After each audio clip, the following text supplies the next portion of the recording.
Thank you. Yep. Kirk, this one kind of got away from you late there. Mhm. Just talk about the game today. Well, I think, the big thing was it got away from us with a guy that's been really good for us so far with Udi, and hadn't used him all weekend and felt like it was a good time to keep the game where it was so we can try and make a comeback. And, he had his first kind of, outing that wasn't like him. So, tough one. But ultimately, it just came down that we're inconsistent. We're inconsistent and we don't have a desperation to win like we need right now. And I think that's indicative of how we start games. And so, I felt like they played like we would like to play. And it's a really good team, really well-coached team. And, they play the game the right way. When they need to sack somebody over, they get them over. When they need to hit a fly ball to score that guy, they do it. And then they bang when they need to. And they make you pay for bad pitching. So, we talked just now, just in terms of there needs to be more of a desperation to win. How do you get that message across to these guys beyond just the post-game conversation? Yeah. Is there something they can change midweek? Well, a lot of it is there's a lot of new guys and trying to have them understand what college baseball is, and understand that every game is huge. It's not just another game. That has so many implications for later in the season that it's not just another game. RPI and everything that goes into it. The guys that have been around here the last 2 years know what it feels like to play with their backs against the wall in May. And so being 11 games in and being super honest with ourselves of where we are, we're inconsistent. I think we've, that's back-to-back weeks now where we win on Friday and lose Saturday and Sunday.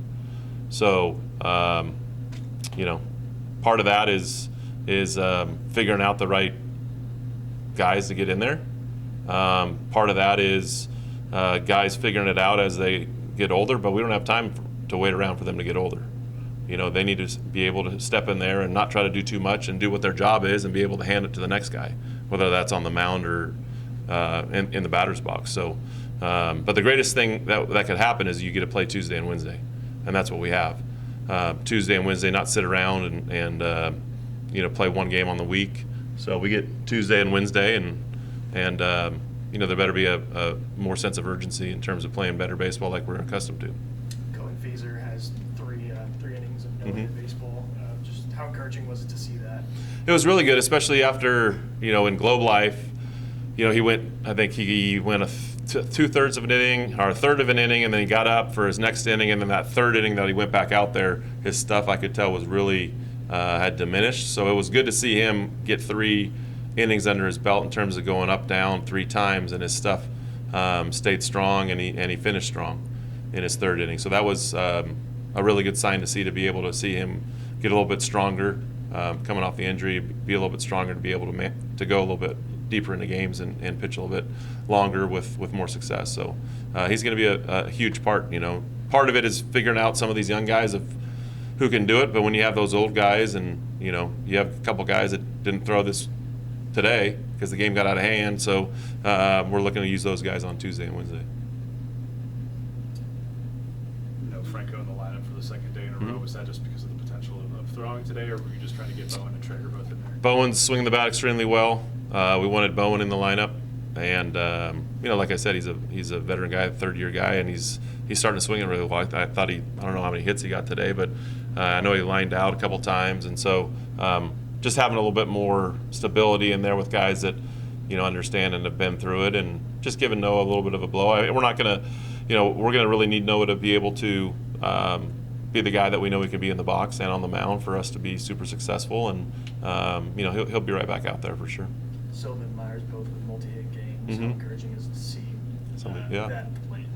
Well, especially they're at the bottom. Myers was at the top today, but Silva and kind of at the bottom. He's starting to swing it good after yesterday, and then him being back in there again today, he's shown a little bit more signs of being himself. So we're gonna need those older guys to kind of hedge the tide until these young guys really understand and know that that they belong here and that they can be successful consistently. Late lineup change for you today, moving Jackson instead of Colton. What's going on with Colton had a little tweak on his side. Don't want to have something, a one-day deal turn into a month-long thing. So just took him out of the lineup and moved some things around. How did you feel about Jack at third base? He made a couple of Yeah, really good plays. Jack's a good defender, whether he plays at second, short, or third. So he's really, really good with his glove. And so for us, anywhere on the infield for him, we feel like he's definitely a way above average defender. You guys had kind of a slow start hitting today as well as yesterday. Is there something that sticks out specifically, or is it more like you were kind of talking about, like we're not desperate enough to win in that sense? Well, I think it's easy to say we're not. If you don't get hits, you're not desperate enough. But I thought the first 3 innings we hit the ball on the button pretty hard. Obviously, it wasn't conducive for the most part with the wind. Cadena lined out, Bowen lined out. I thought there was a lot of really, really good at bats that didn't transition into hits. Sometimes that's baseball and it sucks. But I thought early on we didn't get any rewards for some of the at bats we were taking. So I thought they took pretty good at bats early on.